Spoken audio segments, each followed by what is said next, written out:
Welcome to Healthy Minds. I'm Dr. Jeff Borenstein. Everyone is touched by psychiatric conditions, either themselves or a loved one. Do not suffer in silence. With help, there is hope. Today on Healthy Minds. It sounds like science fiction, but it's actual science. Taking skin cells, turning them into stem cells, and turning those into brain cells in order to better understand the brain, better understand various conditions, and potentially develop new treatments. Today, I speak with leading researcher, Dr. Sergio Pasca, about these advancements. That's today on Healthy Minds. This program is brought to you in part by the American Psychiatric Association Foundation, the John and Polly Sparks Foundation, and the Wood Next Foundation.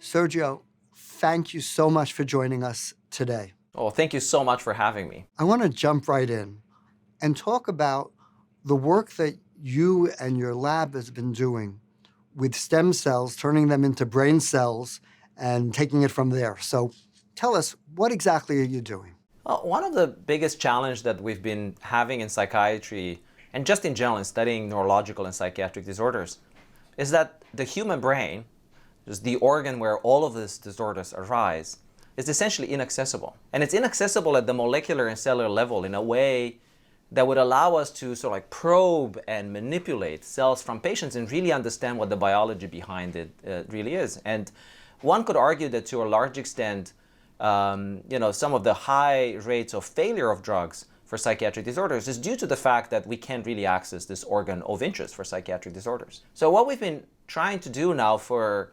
over 15 years has been to try to recreate some of these brain cells and some of these circuits outside of the human body in a non-invasive way, so no surgery involved, but try to recreate some of those cells and circuits from patients and then studying them in the lab in order to develop therapeutics. And so the way we do this is essentially by taking a tiny skin biopsy from patients, let's say patients with autism, with specific forms of autism or schizophrenia, and then bring those cells to the lab.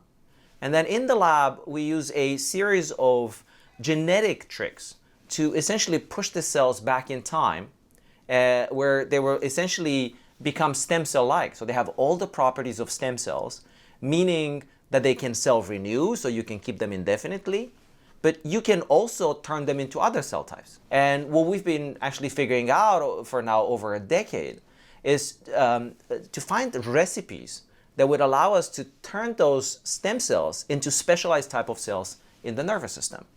And that really started, to a large extent, the journey of my lab, really an effort to try to recreate these key cell types in the brain from patients, and then try to see what goes wrong to develop ultimately therapeutics. So basically, obviously, we can't go around taking samples of brains from people because that's just too invasive, it's dangerous. We don't do that. So what you're doing is sort of the next best thing, if not better, in terms of turning the skin cells into brain cells. Yeah, exactly. And if you think about it, unlike in any other branch of medicine, where it's not that complicated to actually get a sample of the tissue of interest, right? Think about cancer. You want to study a new, a patient that has just been diagnosed and really identify what goes wrong into the tumor. You take a cancer biopsy. In fact, you want to remove the tumor as soon as possible, bringing it to the lab and then studying it directly. Unfortunately for the brain, we can't just open the skulls of patients, take a biopsy of the brain, and then study it separately. So we've had to find some shortcuts, that's for sure. I'd like you to tell us, for a lay audience, some of the science, because in many ways it sounds like science fiction, what you're doing. Tell us what exactly goes on. Yeah. Well, it's been really a fascinating journey, both in terms of understanding some of these disorders, and we're sort of like on the verge of starting a clinical trial for a therapeutic that has been exclusively developed using this stem cell models, but also in terms of just learning new things about the brain. I mean, you'll be surprised, but most of the things that we know about the human brain actually come from studies done in rodents and in other species. And we keep extrapolating what is happening in the human brain based on studies that were done in rodents. And don't get me wrong, that has been certainly like very useful and setting up a, the landmark. But we do need to understand human biology. The human brain is unique, and one could even argue that many of the psychiatric conditions arise because our human brain is unique. So understanding that uniqueness is, in my opinion, going to be key to understanding many of these disorders of the brain. And so essentially the process has been trying to recapitulate in a dish what happens during development. And essentially what we do is we take the stem cells that we derive from patients in a non-invasive way, and we found ways now almost a dozen years ago to essentially aggregate them in a tiny ball of cells, and then we grow them as such. And then we spike in various molecules like growth factors, essentially a cocktail of chemicals that are telling the cells what to become. And of course, we want them to become neurons. So over the years, we've essentially just discovered a lot of these recipes for making different parts of the nervous system in this miniature balls of cells that are now collectively known as organoids because they resemble an organ. Of course, they don't resemble the entire brain, but they resemble parts of the nervous system. And we're now, quite good at essentially making out of those skin cells turned into stem cells, a tiny piece of a human cortex, or a tiny piece of the thalamus, this deep region in the brain that is responsible for relaying sensory information to the cortex, or a tiny piece of spinal cord. And that has been quite remarkable if you think that we know so little about this. And yet you can figure out some of these cocktails of molecules, add them, and then really watch the cells becoming the cell types that they are generally in the human brain. You've also taken a next step and then begin to have these groups of cells interact with other groups of cells almost as if they were in the brain with what we refer to as circuits. I'd like you to talk about that as well. Yeah, so, most of our initial efforts were trying to make the cells like at the bottom of a dish, so what we would call like two-dimensional cultures. So that was like work done, 15 years ago. Many of us were trying to do that. Then, about like 10 years ago, we started realizing that there's so much more cell diversity and so many more properties of the brain can be, captured once you study the cells in these three-dimensional cultures.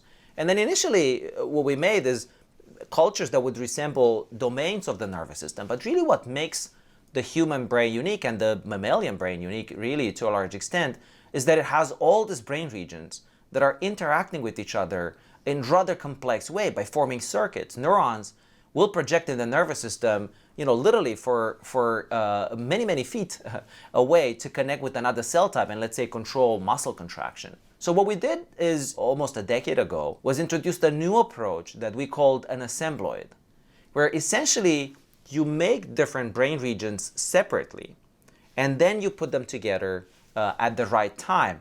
The hope in that case would be that the cells would know what to do, because very often we don't know how to guide them. We know very little about these processes. And then some of the circuits would essentially form on their own. So one of the first examples for this was us trying to reconstruct the pathway that controls muscle contraction.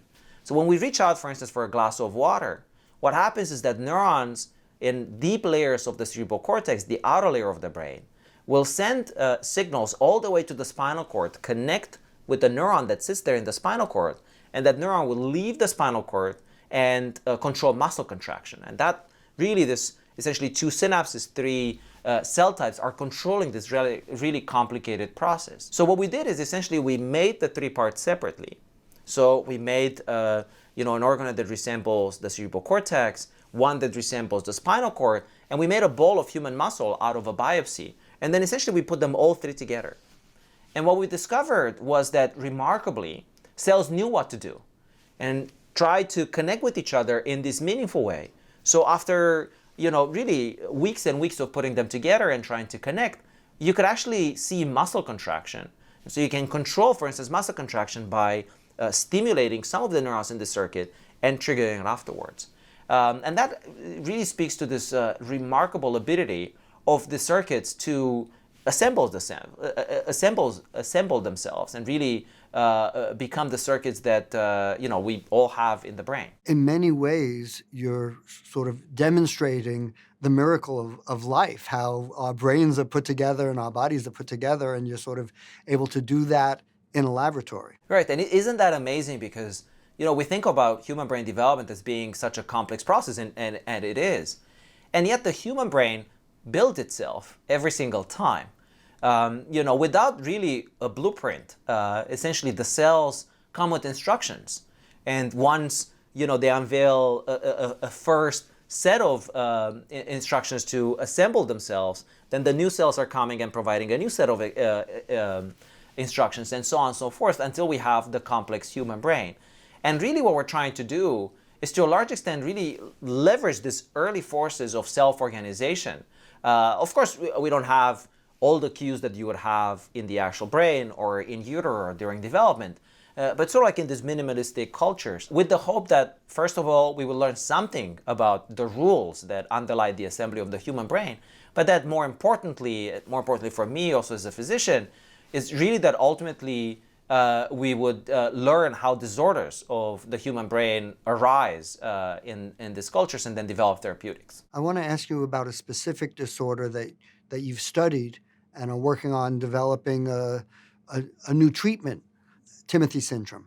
Could you tell us what that is and what you found with that syndrome? In early days of developing some of these human stem cell models, I was finishing my clinical training when Shinya Yamanaka, this amazing researcher who discovered this reprogramming of cells, showed that you can derive these stem cells from essentially any cell, even in the adult. And that really, in my mind, triggered the possibility that we would be able to actually make human neurons from patients one day. And of course, at that time, and it sounds kind of funny in retrospect, but most people did not believe that you'll be able to find any changes, right? Because you take skin cells from a patient, you put them in the lab, you turn them into stem cells, then you take those stem cells, you turn them into neurons, months and months of processing, and people thought whatever is abnormal about that disease is going to be gone. And so we thought in those early days that we should focus on a disorder, a genetic disorder, where there is some predictability about what we should observe, both to validate but also to make the system much more deterministic in terms of like what we can do. And so we focused on this rare form of autism and epilepsy called Timothy syndrome. This is a very ultra-rare syndrome. We only know of about 40 to 50 patients worldwide. The patients are affected very early on when they're born. They have first a heart problem, an arrhythmia, that is life-threatening, but now is very often addressable with a pacemaker. But then what happens very soon after is that many of these patients develop symptoms of autism, epilepsy, intellectual disability, and it's really a very severe disorder. But it turns out that the mutation behind this is just one single letter. So one single letter in the entire genome is changed in a gene that codes a calcium channel. So there's a protein that sit on excitable cells and allow ions, in this case calcium, to go inside the cells. And of course, calcium is really important for the function of brain cells and cardiac cells to that extent. And it was predicted that this mutation would make the cells, will allow the cells to actually let more calcium inside the cells. So in these early days, we recruited 2 of these patients here at Stanford, and then harvested skin cells, made stem cells, derived human neurons, and then really watched under the microscope as we were, stimulating the neurons to see whether calcium signals is abnormal. And to be honest, I still remember that day as if it was like yesterday, and the excitement of actually seeing for the first time that patient cells had more calcium going inside the cells. That was sort of like an early proof proof of concept that we could actually detect changes, even from complex disorders such as autism, in these early cultures. And subsequently, as we've developed organoids and then assembloids, we discovered more and more of these defects in various cell types across the system, including how some of the circuits are not forming properly. And then at one point, and this is really actually quite interesting, at one point after almost a decade of studying the mechanism of these disorders with the stem cell models, a therapeutic for the disease just became self-evident. I mean, literally, we were looking at the data, and at one point it just became clear this is exactly what we need to do to develop a therapeutic.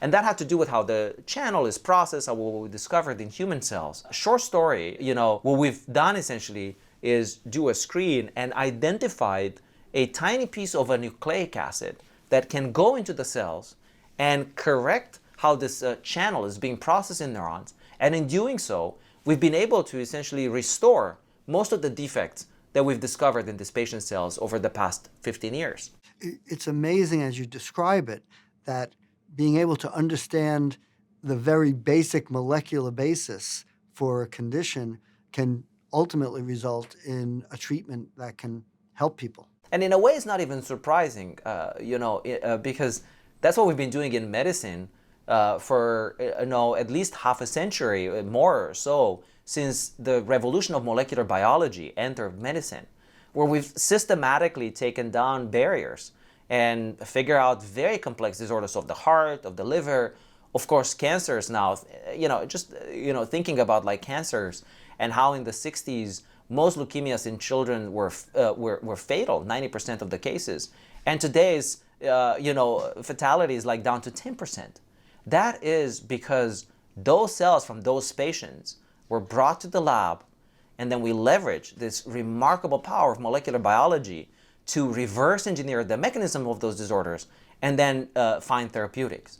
And it's, of course, sad that in psychiatry and in neurology, we have not yet been able to do that.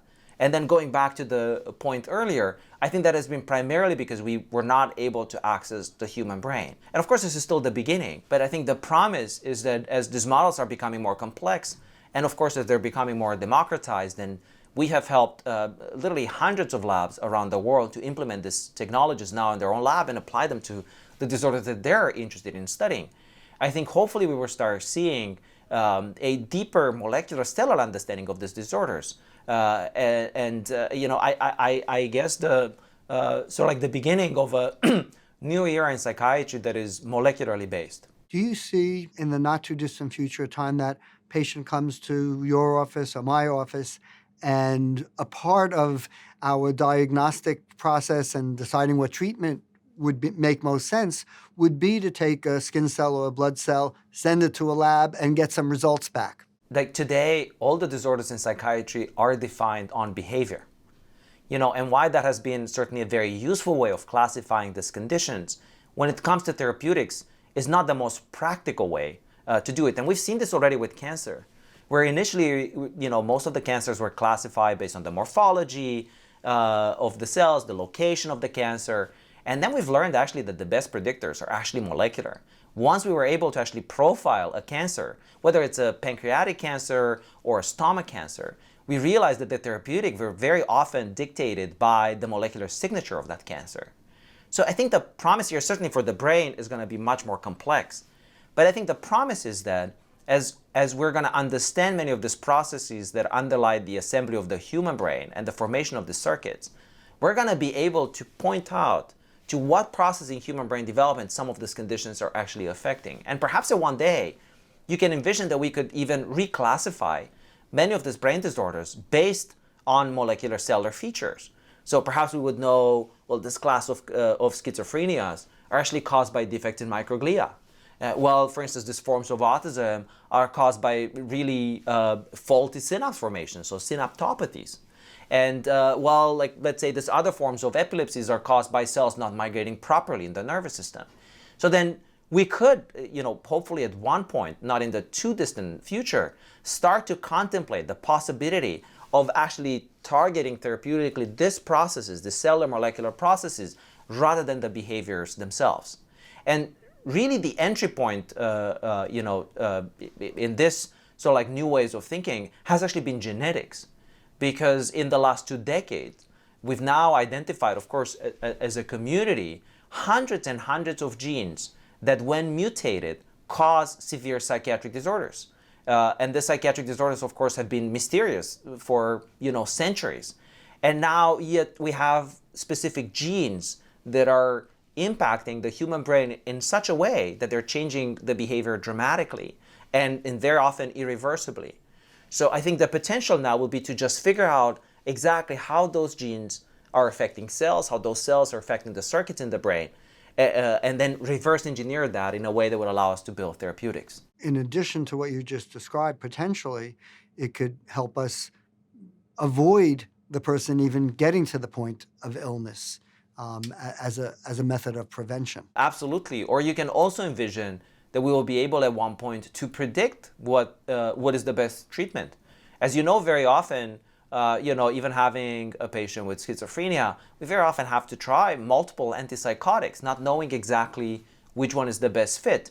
And that's not very useful, obviously, for a disease where there is deterioration with time, where, of course, the patients, if they don't respond, will not be seen for a while. So just, imagine that, at one point, we'll be able for specific patients to have, certainly with a certain probability, be able to say, this antipsychotics will be the first choice for this individual based on a molecular signature or based on a circuit. Of course, this is, it's still early days.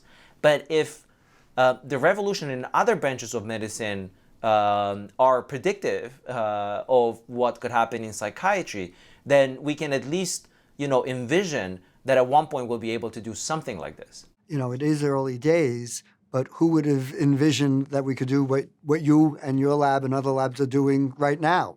20, 25 years ago, it really was science fiction, if that. No, absolutely. And it's such an exciting time, honestly, for neuroscience. I mean, I see the enthusiasm of the students and the postdocs in my lab.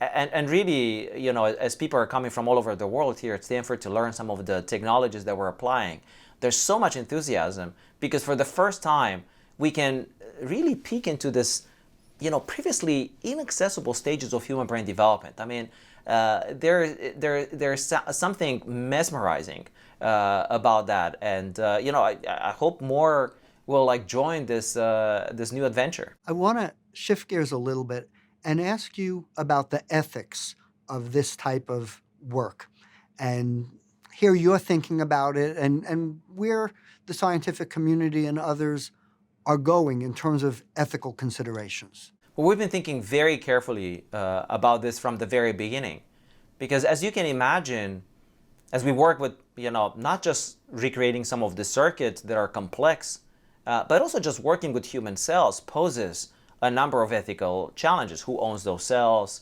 How complex of a circuit can we actually build? The problem, though, can maybe be, summarized the following. It's clear that psychiatric disorders arise in the human brain and that we need to better models of the human brain.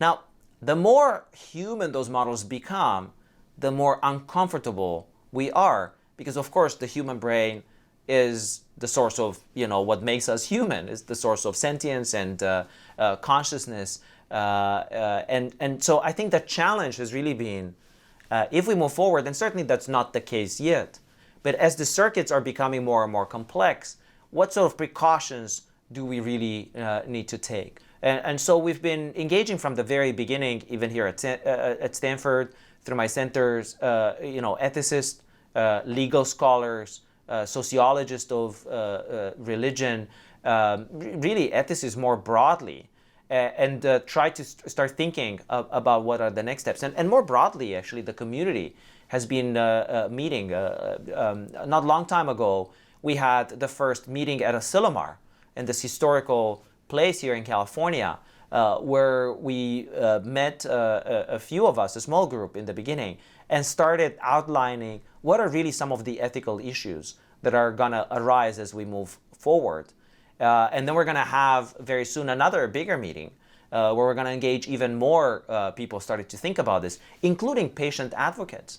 Because as you can imagine, the patients have to, the patient advocates, the parents, the patients themselves have to sit at that table and really share essentially what the burden of the psychiatric disorders truly is, how important it is that we have new models. Because as you can imagine, one can also make the argument that having a new tool that may allow us to build, to develop therapeutic and not using that tool, that in itself may be unethical. So really we're walking this uncharted territory, thinking about all the implications, both for patients as well as for society more broadly. Sergio, I want to thank you for joining us. Thank you for that message of hope that's based on reality, real science, and thank you for all the work that you've been doing and continue to do in this important revolution of our understanding of the brain. Thank you so much. Thank you.